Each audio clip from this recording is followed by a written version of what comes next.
Freelancing 6 மந்த்ஸா பண்ணிட்டு இருக்கீங்க. But உங்களோட இன்கம் 30K per month தாண்டவே இல்லைன்னா listen, I did this mistake too. இதை நான் எப்படி ஓவர் கம் பண்ணி 6 figures மந்த்லி அச்சீவ் பண்ணேன்னு நான் ஷேர் பண்றேன். ஃபர்ஸ்ட் நான் எல்லாத்துக்கும் எஸ் சொல்றதை ஸ்டாப் பண்ணேன். லைக் ஃபார் எக்ஸாம்பிள், இப்போ கிளைண்ட் வந்து வெப்சைட், லோகோ இந்த மாதிரி சர்வீஸ்லாம் நீங்க பண்ணுவீங்களான்னு கேட்டீங்கன்னா எல்லாத்துக்கும் எஸ் சொல்வேன், அதுக்கு கமிட் ஆவேன்.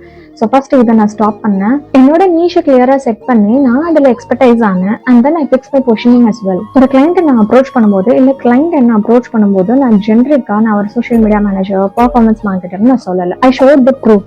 இந்த பிராண்டுக்கு இந்த ரிசல்ட் இந்த டைம் லைன்ல. ஃபார் எக்ஸாம்பிள், ஒரு ஃபேஷன் பிராண்டா இருக்காங்கன்னா I help fashion brands to achieve 3x ROAS in 60 days. லாஸ்டா per reel ஒரு ஹாருக்கு சார்ஜ் பண்றதை ஸ்டாப் பண்ணிட்டு அவுட்கம் பேஸ்டா சார்ஜ் பண்ண ஸ்டார்ட் பண்ணேன். அது ஒரு கம்ப்ளீட் பேக்கேஜா என்னோட பிரைசிங்கை ஸ்ட்ரக்சர் பண்ணேன். And this is how I tripled my income from 30K per month to consistent 6 figures. If you want to know my exact roadmap for achieving 6 figures in freelancing, comment freelancing, I will share you.